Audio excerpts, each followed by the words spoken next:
मैं हूं आपके साथ यास्मीन।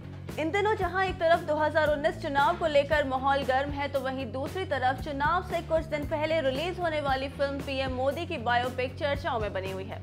हाल ही में हमने आपको इस बात की जानकारी दी थी कि फिल्म के एक पोस्टर में अपना नाम देख मशहूर लेखक जावेद अख्तर ने अपनी हैरानी जताई है, जिस पर फिल्म के प्रोड्यूसर संदीप सिंह ने बताया था कि टीम ने इस फिल्म में उनके लिखे एक पुराने गाने का यूज किया है, जिस पर एक बार फिर जावेद अख्तर ने पलटवार किया है और फिल्म के प्रोड्यूसर के खिलाफ अपना गुस्सा निकालते हुए एक बड़ा बयान दिया है और ट्वीट करते हुए लिखा, जिन लोगों ने ये फिल्म बनाई है उन्हें मैं नहीं जानता। अगर फिल्म में इस्तेमाल किया गया गाना किसी अन्य फिल्म से है या पुराना गाना है, तो किसी भी स्थिति में फिल्म इंडस्ट्री में उस गाने के संगीतकार या गीतकार को पोस्टर में क्रेडिट देने का चलन नहीं है।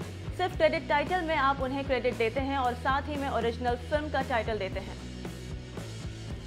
बता दें कि उन्होंने इस ट्वीट में पीएम मोदी का किरदार निभा रहे एक्टर विवेक ओबरॉय को भी टैग किया है। यहां तक कि बॉलीवुड की जाने मानी एक्ट्रेस शबाना आजमी का भी ऐसा मानना है कि पीएम नरेंद्र मोदी की बायोपिक बनाने वालों ने जानबूझकर उनके पति और लिरिसिस्ट जावेद अख्तर का नाम फिल्म की क्रेडिट लिस्ट में दिया है। तो देखा आपने, फिल्म अभी रिलीज भी नहीं हुई है और इस पर एक के बाद एक सवाल उठ रहे हैं। बात करें इस फिल्म की तो बता दें कि उमंग कुमार के डायरेक्शन में बन रही ये फिल्म 5 अप्रैल को रिलीज होगी। वैसे आप इस फिल्म को देखने के लिए कितने एक्साइटेड हैं, हमें कमेंट करके जरूर बताएं।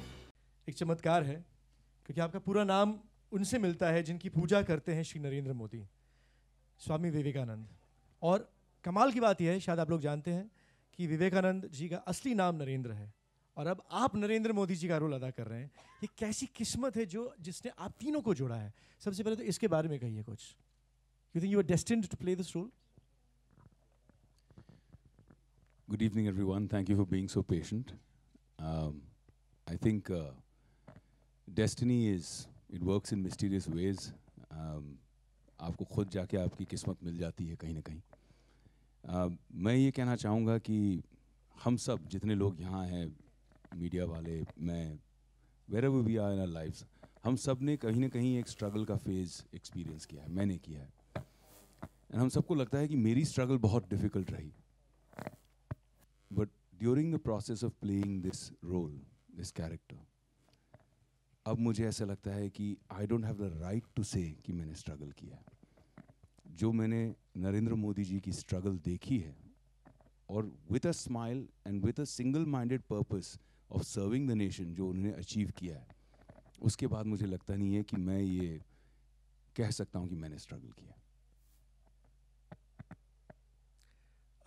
What was your biggest challenge in taking on this role? Were you intimidated at all? Of course, it's you're portraying a living legend. He is a man that has captured the imagination of people, those who love him, those who hate him, do both with intensity. जितना लोग उनको, जैसे अभी पहली बार हमारी picture में dialogue भी है कि एक आला नेता जिसके समर्थक अपने आप को छाती ठोक कर भक्त कहते हैं, तो पहली बार ऐसा हुआ है कि एक पॉलिटिशियन के लोग भक्त हुए हैं। सो to reach that level and then to be able to try and portray that on screen, it was a big challenge, but I'm just thankful for the opportunity क्योंकि challenges make you who you are. And one final question before we also start the Q&A to Umang, that for you was it also very, very challenging as a director to have a balanced perspective about a man about whom so much has been written about and so much has been said, so it must have been very, very tough for you to keep that balanced perspective? Like I said, I must be the most neutral person in this whole film because I don't get influenced by other people as what people read. अच्छा ये कहा गया है, इनके बारे में ये कहा, मैं वो नहीं देख रहा था, मैं एक इंसान की कहानी बता रहा था. So it was a very simple story for me. Okay, I need to see his struggle and I need to see his goal and what he's become, and I did that. I am not anything about politics and all. बहुत straightforward मैं काम करता हूँ because मेरे को एक journey दिखानी थी और वो journey हमने दिखाई है इस film में. It was very clear for me. Now I would like to invite all of you all to start the Q&A session, and I'm going to take leave here for some time.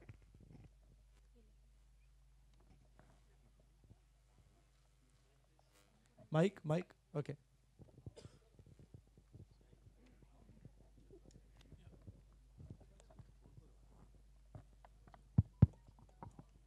Hi, this is Sohail आपके यहाँ पर left में, विवेक जी, हाँ, बहुत बहुत बधाई हो आपको.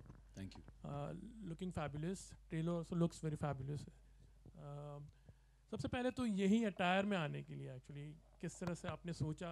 नॉर्मली इस तरह से नहीं होता है. अब जो प्ले कर रहे हो नरेंद्र मोदी जी का रोल, उसी भेष में आप आए हो. सबसे पहले वो, और जब आपको सबसे पहले ऑफर किया गया था तो did you believe in yourself के you would look like Narendra Modi ji? तो पहले सवाल का जवाब ये है कि स्ट्रैटेजी नहीं थी, कोई प्लानिंग नहीं थी कि मैं इस तरह तैयार होकर आऊँगा. हम मोन्टाज शूट कर रहे थे मड आइलैंड में और लेट हो गए तो फेरी पकड़ के यहाँ पे आ गए. और मैं अभी ये फिनिश करके वापस जा रहा हूँ मेरे डायरेक्टर को पकड़ के. हम शूट करने वाले हैं. अच्छा, तो फिल्म की शूटिंग अभी चल रही है. लास्ट तो मोन्टाज. सच का सामना सच से करना चाहिए. तो last montage bit, film complete है, बस एक मोन्टाज शूट करना था. दूसरी बात, लोगों ने बहुत सोचा कि नरेंद्र मोदी पर फिल्म बनानी चाहिए, बहुत बढ़िया कहानी है. सोचा बहुत लोगों ने, लेकिन किया संदीप सिंह ने. मेरे पास आए और मुझे काफ़ी लंबा समय लगा जब उन्होंने मुझे कहा कि ये फिल्म बनानी है, मैं आपके साथ बनाना चाहता हूँ. तो मुझे लगभग कम से कम 30 सेकंड लगे बताने के लिए कि यस मैं कर रहा हूँ. I don't know, I believe, my team believes, my director believes that maybe I have done justice to this legendary character. But जितने सालों से मैं उन्हें जानता हूँ, मैंने हमेशा उनको एक इंस्पिरेशन माना है. सर, आपने जो भक्त की बात की, तो आर यू अ भक्त ऑल्सो ऑफ नरेंद्र मोदी जी? मैं बहुत ज़्यादा एक्सट्रीम आदमी नहीं हूँ, मैं थोड़ा बैलेंस्ड आदमी हूँ. बट मुझे अप्रिसिएशन है भक्तों की भक्ति के लिए और क्रिटिक्स की क्रिटिसिज्म के लिए. Vivek on your left. This is Simran Singh here. Congratulations to you and the team for the movie. Yeah. Thank you, Simran. हाँ जी. So मेरा सवाल आपसे है कि in January the film was announced and in 38 days the film is ready to showcase.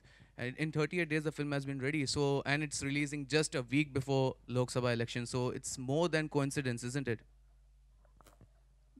मैं इसका जवाब एक ही लाइन में कहना चाहूँगा, मोदी है तो मुमकिन है. Okay. Another thing. So there's another question. So जब ये biopic आती है, somewhere around the biopic is only based on whitewashing or everything, just showing the goody things. So ये movie कितनी अलग हो सकती है? मतलब do we get to see the real controversies that was related to the politician? What do you want to say about it? इस पे maker भी जवाब दे सकते, आप भी जवाब दीजिए और मेकर प्लीज जवाब दीजिए. Thank you. मैं इतना ही कहूँगा कि आप ट्रेलर दोबारा देख लीजिए. सर वो देखा है सर, बट आप बता सके अगर. Like questions were asked, we are giving the answer. आप पिक्चर में देख सकते हो, लेकिन ट्रेलर में दिख रहा था वो दिखा रहे हैं. सच्चाई है, हम दिखाएंगे.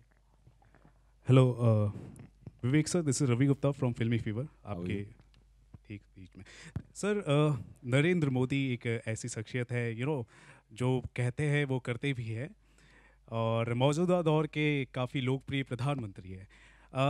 उनकी कोई क्वालिटी जो आपको पर्सनली बहुत ज़्यादा पसंद है और उसे आप रियल लाइफ में आप रिटेन करना चाहते हैं? मतलब ये थोड़ा डिफ़िकल्ट सवाल है इसीलिए क्योंकि बहुत सारी हैं और मुझे लगता था कि मैं उन्हें जानता हूँ, जितने भी मेरे उनसे इंटरेक्शन रहे कई सालों में over the years as a neutral person. लेकिन जब मैंने फिल्म की रिसर्च करना शुरू की, जब हमने मटेरियल निकाला, पढ़ा और हमने डिस्कस किया स्क्रिप्ट के दौरान, तो ऐसी ऐसी चीज़ें निकली. तो कहीं ना कहीं अंग्रेजी में एक शब्द है फॉर्टिट्यूड, कि चाहे सामने कोई कठिनाई हो, चाहे सामने कोई बाधा हो, वो डरते नहीं. अगर उन्होंने मन बना लिया कि मुझे ये अचीव करना है, उनकी नीयत साफ है, उनका विजन क्लियर है, तो वो करके रहेंगे. इस बात से मैं बहुत इंस्पायर्ड हूँ. Hello, Vivek. This is Sakshi from E24. कैसी हैं On your Sakshi? right. on How your are you? right. First of all, it's great to see you in such a meaty role, and the trailer actually looks fabulous. So congratulations. Thank you, Sakshi. Very kind of you. Thank you. Thank you. मेरे को आपसे ये पूछना है कि थोड़े दिन पहले कुछ कोबरा पोस्ट की कंट्रोवर्सी आई थी और आपके जितने फैंस और इवन इंडस्ट्री के जितने इनसाइडर्स हैं वो हमेशा आपकी तारीफ़ करते कि आप बहुत ही जेनरस है और आप बहुत ही ऑनेस्ट है और आपने हमेशा अपने एक्शन से प्रूव किया है. तो उस कंट्रोवर्सी पर आई एम श्योर आपके जो फैंस हैं वो आपका रिएक्शन जानना चाहेंगे कि एक्चुअली सच्चाई क्या है. सबसे पहले तो साक्षी मैं थैंक यू कहना चाहूँगा क्योंकि आपने अपने सवाल में ही सारा जवाब दे दिया, तो थैंक यू फॉर दैट. यही कहूँगा कि जो सच जानते हैं वो जानते हैं और जो नहीं जानते हैं वो मैटर नहीं करते.